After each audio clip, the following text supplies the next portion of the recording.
आज इस वीडियो में हम बात करेंगे how to deal with problems, कि हमारे पास कैसी भी प्रॉब्लम हो, है ना, तो हम उनसे कैसे डील करें।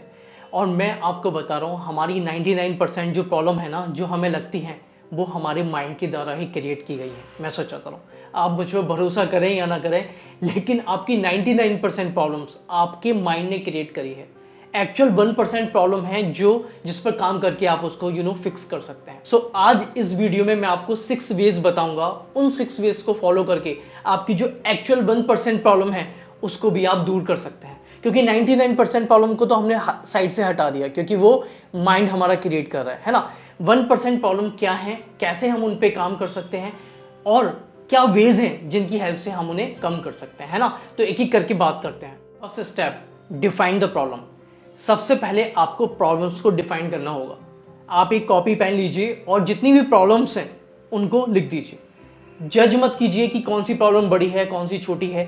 जितनी भी प्रॉब्लम्स आपको लग रही है ना कि ये चीज़ आपकी लाइफ में प्रॉब्लम क्रिएट कर रही है, आपको आगे नहीं बढ़ने दे रही है, आप उसको बस लिखते चले जाइए एक पेपर पे।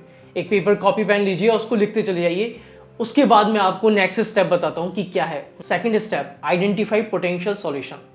अब इस स्टेप में आपको क्या करना है, जो भी आपने प्रॉब्लम्स लिखी हैं, फॉर एग्जांपल आपकी 100+ प्रॉब्लम हो गई हैं, अब आपको आइडेंटिफाई करना है वो जो पोटेंशियल सॉल्यूशन है, यानी कि आपको सॉल्यूशन निकालने की कोशिश करनी है उन सब 100 प्रॉब्लम्स की, है ना। एक तरफ आपने प्रॉब्लम्स लिखी हैं कॉपी पर, अब आप एक एक करके उनका सॉल्यूशन लिखिए, है ना। अभी कुछ जज नहीं करना है, मैं फिर से बता रहा हूँ, अभी ये नहीं देखना है कि छोटी बड़ी प्रॉब्लम्स है। थर्ड स्टेप जो है, इवैल्यूएट द सॉल्यूशन। अब आपने जो प्रॉब्लम्स थी उनके जो सॉल्यूशन निकाले थे, अब उन सॉल्यूशंस के ऊपर इवैल्यूएट करना है। आपको देखना है कि प्रोस क्या है और कॉन्स क्या है, क्या चीज़ आपकी लाइफ को ज़्यादा इंपैक्ट कर रही है, क्या चीज़ कम कर रही है ना। तो ये स्टेप आपकी, इसी स्टेप में आप देखना कि आपकी प्रॉब्लम्स धीरे धीरे कम होती चली जाएंगी। 100 से 90, 90 से 80। अभी हम कुछ नहीं कर रहे हैं, अभी हम खाली इंपैक्ट देख रहे हैं कि कौन सी प्रॉब्लम हमारी लाइफ को कितना इंपैक्ट कर रही है। Fourth step, choose the solution. जितना भी आपने इवैल्यूएट किया है अपनी प्रॉब्लम्स को, अपनी जो सॉल्यूशंस हैं, जिनकी प्रोज एंड कॉन्स आपने निकाले हैं कि कितनी वो आपकी लाइफ को इम्पैक्ट कर रही है नहीं कर रही है, अब उसको आपको बेस्ड ऑन द इवैल्यूएशन अब आपको उसको उस सॉल्यूशंस को चूज करना है। और मैं बोलूँगा कि आप रिवाइज करिए, मतलब इस चीज़ को, ये जो स्टेप है ना, रिवाइज करना है। जितनी बार इसको देखते रहेंगे, उस इवोल्यूशंस को जितनी बार आप देखेंगे, है ना, उससे क्या होगा, उससे नई इन्फॉर्मेशंस भी आएगी।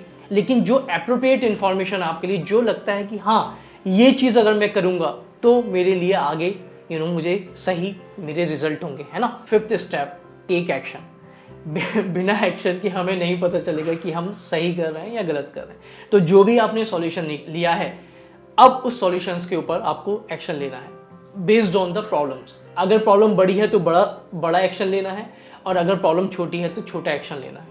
बट मैं शुरू में बोलूँगा कि स्मॉल एक्शन लीजिए बेस्ड ऑन द प्रॉब्लम्स और जो भी आपने इवैल्यूएट सॉल्यूशन निकाला है। एक बार ट्राई कीजिए, एक्शन लीजिए, है ना। जब आप एक्शन लेंगे, थोड़ा आगे करेंगे, आपको पता चलता चला जाएगा कि हाँ यार, ये इतनी भी बड़ी प्रॉब्लम नहीं थी जो मुझे लग रही थी। जब हम एक्शन लेते हैं ना, तो सच बता रहा हूँ, हमें बाद में रियलाइज होता है कि जिस चीज़ को मैं इतना बढ़ा के बना रहा था वो एक्चुअल में इतनी सी थी, है ना। ये चीज़ आपको तब नहीं रियलाइज होती है, बाद में रियलाइज होती है। तो ये चीज़ आपको देखनी है, एक्शन लीजिए, जो होगा देखा जाएगा। वैसे भी प्रॉब्लम्स तो हैं ही, वैसे भी हम परेशान ही हो रहे हैं, है ना। तो इससे अच्छा है कि थोड़ा बहुत एक्शन ले लें तो हमारी प्रॉब्लम सॉल्व हो सकती है। So take action. Sixth step, evaluate the outcome. जो भी आपने एक्शन लिया, अब उस एक्शन के बाद कुछ ना कुछ तो रिजल्ट आएगा, है ना, अच्छा बुरा, कुछ ना कुछ तो हमारा आउटपुट आएगा। तो उस आउटपुट को इवैल्यूएट करना है आपको ये देखना है कि जो मैंने सॉल्यूशन निकाला था वो काम किया या कुछ और फर्दर चेंजेस चाहिए उस चीज़ में। तो देखा जाए कि अगर आपका आउटपुट आपके हिसाब से आता है तो वेल एंड गुड है, यानी कि बहुत अच्छी बात है। अगर नहीं आता है तो आपका बिगड़ा क्या है, मैं तो ये मानता हूँ। आप उस एक्सपीरियंस से आपने सीखा ही, राइट। और अब क्या होगा, अब आप दूसरा एक्शन लेंगे तो वो और ज़्यादा आपकी प्रॉब्लम्स को सॉल्व करने में हेल्प करेगा, मैं ये मानता हूँ, है ना। एटलीस्ट आप उस प्रॉब्लम्स के पास जा सकते हैं। पहले तो आपको अंदाजा ही नहीं हो रहा था, लेकिन अब आपने एक्शन लिया है, थोड़ा बहुत आपको पता चल जाएगा, हाँ यार मैं यहाँ तक पहुँच गया हूँ तो ये आगे भी जा सकता हूँ, है ना। तो ये सारे जो स्टेप्स मैंने आपको बताए हैं, 6 स्टेप्स, यही हैं जो हर प्रॉब्लम से डील करने में हमारी हेल्प करते हैं। तो आई होप इस वीडियो ने आपकी बहुत हेल्प करी होगी और आप भी ये जो स्टेप्स हैं, ये जो वेज हैं, इसको फॉलो करेंगे और अपनी लाइफ में जितनी भी प्रॉब्लम्स हैं उनको कम करके उसका सॉल्यूशन फाइंड करने की कोशिश करेंगे। Thank you.